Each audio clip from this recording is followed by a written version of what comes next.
What is it with these found footage, Blair Witchy, gimmicky, documentary style movies? You'd think I'd be sick of them by now, but I love it.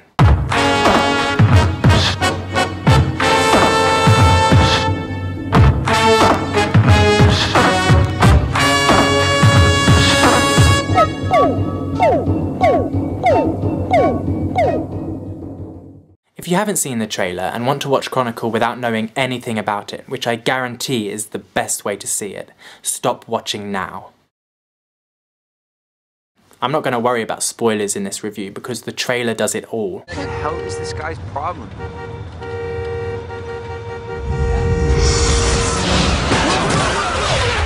Stop! Are you crazy? Why did you do that? What the hell is wrong with...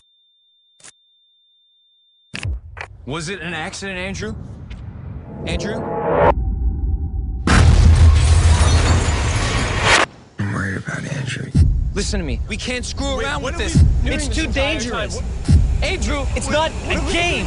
Andrew! Stop this right now! Andrew! Andrew, no! Andrew! Andrew!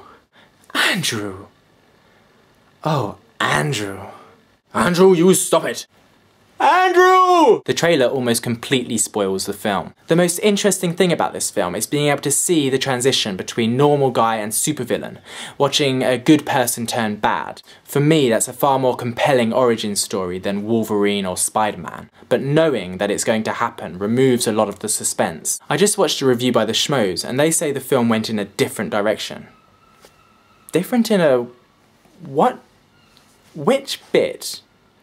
The trailer was the whole film, minus the last 5 minutes. Watching it was worse than the time my sister told me how Fight Club ended.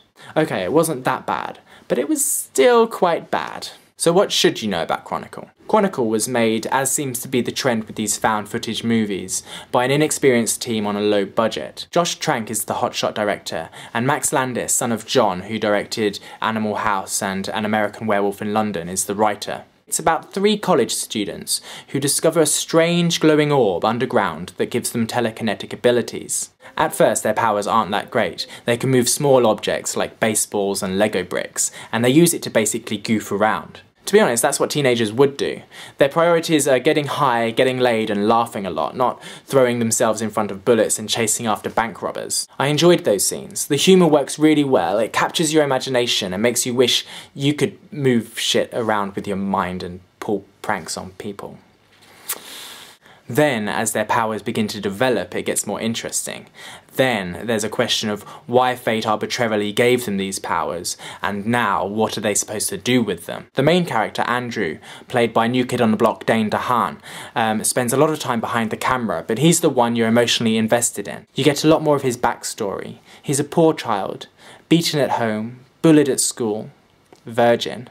I mean, you can tell why he goes bad. As their superpowers escalate, so too do the special effects, and wowzers for shizlags.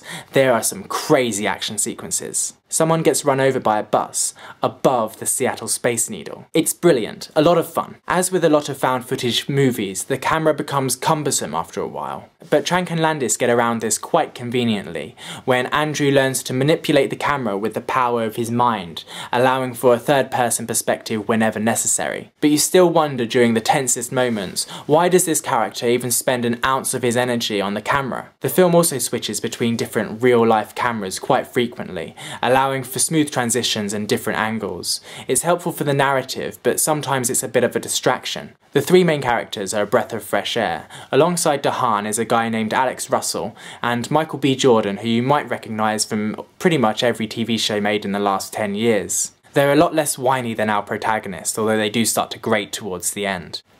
Andrew! I'm not going to say too much bad about Chronicle, because I like this sort of film, and I respect that while some of it doesn't work, it's brave, innovative and uplifting. The bar has been set for some of the higher profile superhero films out later this year. If you're a teenager with newly discovered telekinetic abilities, this cautionary tale could be right up your alley. It gets 5 out of 6 stars from me. Remember, if you enjoyed this review, please click like and subscribe to my channel. And if you have anything to say, you know where to put it. Bye, au revoir, doi. See you next time.